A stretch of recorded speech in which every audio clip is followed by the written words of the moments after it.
নমস্কার। আশা করছি আপনারা সবাই খুব ভালো আছেন। আমার নতুন একটি ভিডিওতে আপনাদেরকে অনেক, অনেক স্বাগত জানাই। আজ সোমবার বিকেল এখন 4টের মতন সময় হয়ে গেছে। এবারে আমরা বাসে করে এসেছি বাড়ি থেকে। আমরা দুটো বাসে এসেছি, সেখান থেকে একটা অটো নিয়েছি স্টেশন যাওয়ার জন্য। আমাদের বাড়ি থেকে যেহেতু স্টেশন প্রায় 1 ঘন্টার রাস্তা, এবছর আমরা আর গাড়ি করিনি। কারণ এবছরের ট্রেনটা ছিল আমাদের বিকেল 4:30টের দিকে। ওই 4:30 পৌনে 5টার দিকে। চলুন তাহলে স্টেশনের দিকে যাওয়া যাক, কারণ ট্রেনেরও সময় হয়ে গেছে। আর আমাদের এই স্টেশনে না একটু বেশি চেকিং হয়, তার কারণ এই স্টেশন সব দিক থেকে ট্রেন ছাড়ে, ট্রেন যাতায়াত যেহেতু করে, চেকিংটাও শুরুর দিকে খুবই বেশি করে। ঢোকার সময়, আবার বেরোনোর সময় খুব একটা করে না, সেখানে এক জায়গায় চেকিং করলেই হয়ে যায়। বসে আছি স্টেশনে, কারণ এখনো প্রায় সময় আছে, প্রায় আধা ঘন্টার মতন ঘড়িতে দেখাচ্ছে। কারণ ট্রেন আমাদের একটু লেট করেছে, সেই কারণে। আর ওইদিকে ট্রেনগুলো ঢুকছে, নিহারিকা সেটাই দেখছে যেখানে লোকাল ট্রেনগুলো কেমন হয়। সাধারণত এখানকার লোকাল ট্রেনগুলো একটু অন্য হয়, আর কলকাতার লোকাল ট্রেনগুলো একটু হয়। ও ও কিন্তু এগুলো খুব এনজয় করে। আর এবছর আমাদের সাথে কলকাতায় যাচ্ছে সাধু। সাধু হচ্ছে আমার ননদের ছেলে, ভাগ্নে। ও আমাদের এবারের কলকাতার সফরে থাকবে। এই যে স্টেশনে এখন যেহেতু খালি দেখাচ্ছে, তার কারণ একটু আগে একটা ট্রেন ঢুকেছে, সেই ট্রেনে সবাই চলে গেছে, আবার এদিকে লোকজনও আসছে।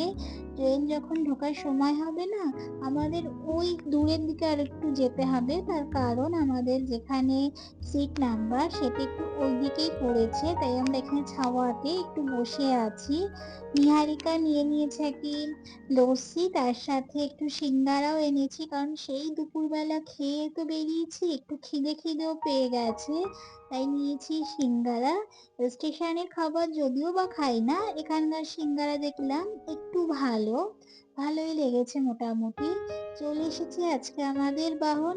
আজকে আমরা এই গাড়িটাতেই করে যাব আমাদের কলকাতার পুরো জার্নি, পুরো সফর হবে আমাদের এই ট্রেনটা।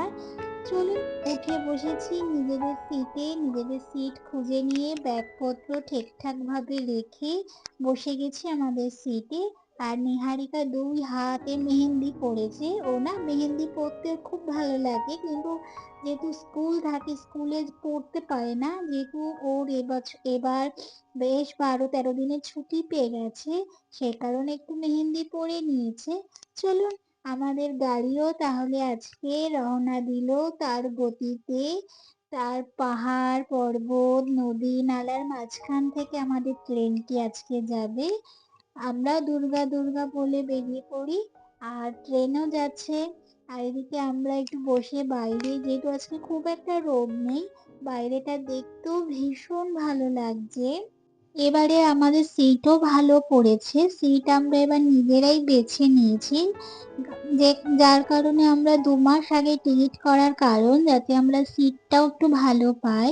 আর এখান থেকে কলকাতায় যেতে গেলে জানলা দিয়ে যে কি সুন্দর দেখা যায়, সব কিছু এত অপূর্ব লাগে। ওই যে দূরে পাহাড় দেখা যাবে, পর্বত, বিভিন্ন রকমের নদী, তার মধ্যে ক্ষেত, ধান, সর্ষে, সবকিছুর মধ্যে দিয়েই আমরা এবছর পৌঁছাবো কলকাতায়।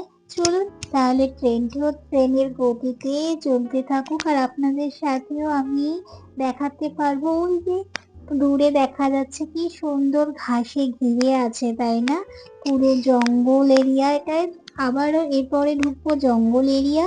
আর ওই যে পাহাড়ের ওপর দিয়ে কি সুন্দর করে পুরো পাহাড়টাকে ঢেকে আছে সবুজ সবুজ ঘাসে। একটু পরেই হয়ে যাবে রাত, তখন তো আর দেখাতে পারবো না। একটু পরেই যেহেতু রাত হয়ে যাবে, আর বাইরে কিছু দেখা যাবে না, যতটা দেখা যায় ততটাই আপনাদের সাথেও দেখবো আমরাও। এবারে ধীরে ধীরে সন্ধ্যা হচ্ছে, অন্ধকার হয়ে আসছে। তবু দেখছেন বাইরেটা দেখতে কি দারুণ লাগছে না? এখন আমরা এলাহাবাদ স্টেশনের মধ্যে ঢুকে গেছি। এখান থেকে নেব একটু চা, কারণ প্রায় তো ৮টার মতন সময় হয়ে গেছে। এখান থেকে একটু চা নেব, তারপরে আমরা রাতের খাওয়া দাওয়া করবো। বাড়ির থেকে আমরা নিয়েই এসেছি লুচি সবজি, আমরা ট্রেনে খাওয়ার জন্য আমরা বাড়ি থেকেই বানিয়ে আনি। তাই চলুন চাটাকে খেতে থাকি। আর এখানে এখনো একটু একটু ঠান্ডা যেহেতু আছে, বাইরে থেকে এবার জানলাটা সবার বন্ধ হয়ে গেছে, শুধু আমাদের নিহারিকা বন্ধ করতে দিচ্ছে না বলে আর বন্ধ করতে পারছি না। এই তো সকালবেলায় এই নদীর মাঝখান দিয়ে কি সুন্দর বালুচর, তাই না? তার মধ্যে দিয়ে আমাদের ট্রেনটি যাচ্ছে, কি দারুণ লাগে। ওই যে বললাম আগেই, আমাদের ট্রেনের সফরটা খুব সুন্দর হয়, কারণ আমাদের এখান থেকে কলকাতায় যেতে 21 থেকে 22 ঘন্টা। এখন আমাদের সকাল হয়ে গেছে, ভোরবেলায়। আমরা এখন প্রায় ঢুকে গেছি আসানসোল দুর্গাপুরের লাইনে। এখান থেকে এই জায়গাগুলো দেখতেও খুব সুন্দর লাগছে, তাই না? এখনো সূর্যের আলো তেমন ভাবে ফোটেনি। খুব দারুণ লাগছে, বাইরে ফুরফুর করে হাওয়া লাগছে, হাওয়া আসছে, কি যে দারুণ লাগছে। এই যে কলকাতার শহরে পা না দিতে দিতেই পেয়ে গেছি ঝালমুড়ি। কতদিন যে খাই না ঝালমুড়ি, তাই না? এখন তো ওখানে পাওয়া যায় না। ট্রেনে যখন পেয়েছি, একজন নিয়ে উঠেছে, সেটাকে কি ছাড়া যায়? তাই নিলাম এখান থেকে একটুখানি ঝালমুড়ি 1 প্যাকেট, কারণ খেয়েছি তো সেই রাত্রে, সকাল থেকে এখনো আর কিছু খাওয়া হয়নি। আমাদের নামার টাইম সেই 11টার দিকে। এখনো ট্রেনে বেশ কিছুটা সময় আমাদের বসে থাকতেই হবে। আর এই যে আমার নিহারিকাও নিয়েছে 1 প্যাকেট, আমরা বেশ 4 জনে 4 প্যাকেট নিয়েছি। আর তার সাথে আরো ফেরিওয়ালারা যেহেতু ট্রেনে ওঠে, সেখান থেকেও নিয়েছি চিপস। এই চিপস গুলো আমার ছোটবেলার স্কুলে আমি খুব কিনতাম, ট্রেনে দেখে, তাই আর লোভ সামলাতে পারলাম না, এখানেও কিনে নিলাম। আর নিহারিকাকে গল্প শুনিয়েছি, জানো আমি বিশেষত আগে স্কুলে গেলে কিছু কিনতাম আর না কিনতাম, এই চিপস খুব কিনতাম। আগে আমরা এই চিপস গুলো খুব খেতাম। তাই এখানে দেখে আমরা আর লোভ সামলাতে পারিনি, আমি 2 প্যাকেট কিনে নিয়েছি। আর ট্রেন এখন প্রায় খালি হয়ে গেছে, এখন প্রায় খালি, যে কারণ এখন ট্রেনে হাওড়ায় ঢুকবে। যাদের গন্তব্যে নামার তো নেমেই গেছে, তাই নিহারিকা পুরো ট্রেনটিকে নিয়ে ঘোরাফেরা করছে, এই যে চড়ে বেড়াচ্ছে। আর এদিকে আমাদের এখন বেলা প্রায় 11টা। আমরা এখন ঢিক ঢিক করতে করতে ঢুকছি আমাদের হাওড়া শহরে, হাওড়া স্টেশনে। আর তো কিছুটা সময় হাতে, তাই না? আবার কতদিন পরে দেখতে পারবো নিজের প্রিয়জনদের, নিজের প্রিয়জন মানুষগুলোর সাথে কত গল্প করবো, কত গল্প না জমে আছে এতদিন, তাই না? আর ওই যে আস্তে আস্তে চলছে আমাদের স্টেশনটি তার গন্তব্যে। প্রায় অনেকক্ষণ ট্রেনটি এই সিগনালে দাঁড়িয়ে ছিল, তখন আর ভালো লাগছিল না যে কতক্ষণে গাড়িটি ঢুকবে আর আমরা নামবো। কিন্তু ওই যে নিহারিকাও খুব বেশি এখানে এসে জ্বালাতন করেছে, তার কারণ ট্রেনটা যেহেতু অনেকক্ষণ দাঁড়িয়ে ছিল। কালকে 4টে থেকে আমরা এইভাবে জার্নি করছি, তার আগে থেকে সেই 2টোর সময় যে বেরিয়েছি বাড়ির থেকে, এখনো তো যেতে যেতে অনেকটা সময় লাগবে আমাদের ঘরে পৌঁছাতে। তবু ট্রেনটা একটুখানি লেট এখানেই করে ফেলেছে। চলুন, দেখছেন এখানে বোধহয় আবার একটা ব্রিজ হচ্ছে, কোনো কিছু তৈরি হচ্ছে, নতুন নতুন কিছু না কিছু এখানে তৈরি হতেই থাকে, তাই না বলুন? চলুন, আমাদের ট্রেনটি স্টেশনেও ঢুকে গেছে, আমরা এখন এখানেই নামবো। আমাদের লোকাল ট্রেন ধরে চলে এসেছি গঙ্গার পাড়ে। আমাদের বাড়িতে যেতে গেলে আমাদের গঙ্গা নদীও কিন্তু পার করতে হয়। এখন প্রায় টাইম হয়ে গেছে, অনেক টাইম হয়ে গেছে, 2টোর মতন সময় হয়ে গেছে। আমরা কিন্তু লঞ্চে এসে বসেছি, হাওড়া থেকে আমাদের লোকাল ট্রেন ধরে আসতে হয় গঙ্গার তীরে। সেখানে এসে আমরা লজ করে আমাদের ওই পাড়ে যেতে হবে। আর নিহারিকা না এই লজ পার হওয়াটা খুব এনজয় করে, খুব এটাকে ও খুব মিস করে যখন আমরা ওই দিকে চলে যাই। এই যে পুরো গঙ্গাটাকে দাঁড়িয়ে দেখবে, এখানেও প্রত্যেকবারই ও পয়সা দেয়। ও বলে ওর কাছে এটা খুব ভালো লাগে, কারণ ও আগে থেকে আমাদের দেখতো যে আমরা ওই এই মাঝ নদীতে গঙ্গা মাকে পয়সা দিতাম। ওর কাছে এটা খুবই ভালো লাগে। আর এই পুরো যতক্ষণ না পার হবো আমরা গঙ্গা নদী, ততক্ষণ ও এখানে বসে বসে এই গঙ্গা নদীটিকে দেখতেই থাকবে। আর দূরে কি দারুণ যে লাগবে তাই না, পুরো সবুজ। ওইদিকে একটা মন্দিরও দেখা যাচ্ছে। ওই মন্দিরটি না পুরো দক্ষিণেশ্বরের আদলে তৈরি, কিন্তু ওটা দক্ষিণেশ্বর না। এখান থেকে দক্ষিণেশ্বর তো দেখা যায় না। চলুন আমরা তাহলে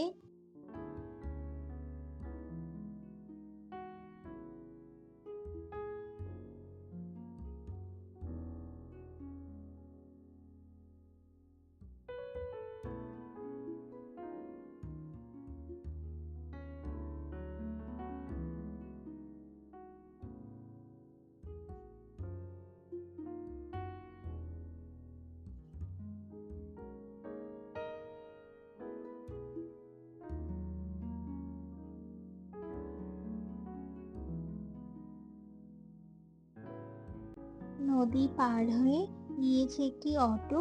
এই অটোটিকে পুরো রিজার্ভ করেছি আমাদের বাড়ি পর্যন্ত। এই এরিয়াটা না এত দারুণ লাগে এখান থেকে যেতে। এই পুরো এরিয়াটা জুড়েই আছে আর্মি মিলিটারিদের ক্যাম্প, তাছাড়া আছে হিন্দি ইংলিশ বাংলা মিডিয়ামদের বিভিন্ন স্কুল, তাছাড়াও আছে গাছদের যত নার্সারি বা অন্যান্য কিছু। এত দারুণভাবে এই এরিয়াটা পুরোটা সাজানো, এখান থেকে যেতে গেলে এত ভালো লাগে। তাছাড়াও আছে কলেজ থেকে শুরু করে বিভিন্ন সরকারি বেসরকারি স্কুল কলেজ, আরো কত কিছু। এই জায়গাটা এত দারুণ লাগে, পুরো জায়গাটাই আমরা পুরো এনজয় করি। আর নিহারিকাকে দেখাতে দেখাতে এখান থেকে যাই, এখান থেকে দেখো কত কিছু যে দেখতে পারবে। চলুন তাহলে, আর বাড়িতে যেতে বেশিক্ষণ সময় না, প্রায় আর লাগবে ওই আধা ঘন্টার মতন সময় লাগবে। প্রায় দুপুর গড়িয়ে গেল তাই না, কারণ এবারে আমাদের ট্রেন যেহেতু বিকেল 4:30 ছিল, আমরা এই ট্রেনটাই সাধারণত যাই না, আমরা যাই অন্য ট্রেনে দুপুরবেলা। সেটিতে গেলে আমরা সকালের মধ্যেই পৌঁছে যাই। কিন্তু এবছর যেহেতু আমরা ওই ট্রেনটা পেলাম না, সেই কারণে আমরা এখন বিকেলের ট্রেনটাই ধরেছি। আর এই ট্রেনটা যেতে গেলে অনেকটা সময় লেগে যায়। এবারে আমরা এসেছি মিষ্টির দোকানে, বাড়ির জন্য সবার পছন্দ মতন মিষ্টি নেব। তাই এখান থেকে নিয়ে নিলাম দই মিষ্টি রসমালাই, বাড়ির এক একজনের এক এক রকমের পছন্দের মিষ্টিগুলোই নিলাম। চলুন তবে এবারে যাওয়া যাক। এই তো প্রায় বাড়ির মুখে আমরা, আমাদের এই রাস্তাটার পরেই আমাদের বাড়ি। চলুন তাহলে বাড়ি যাই, সবাইকে দেখতে পারবো এবার বাড়ি গেলে। এবারে অবশেষে এই বাড়িতে এসে পৌঁছেছি। চলুন তবে বাড়ির ভেতরে যাওয়া যাক। আজকের ভিডিওটি এখানেই শেষ করছি। সকলে খুব ভালো থাকবেন, সুস্থ থাকবেন, সাবধানে থাকবেন। আর আমার ভিডিওটি ভালো লাগলে একটি লাইক করে আমার সাথেই থাকবেন। আজ তবে এখানেই বিদায় নিই।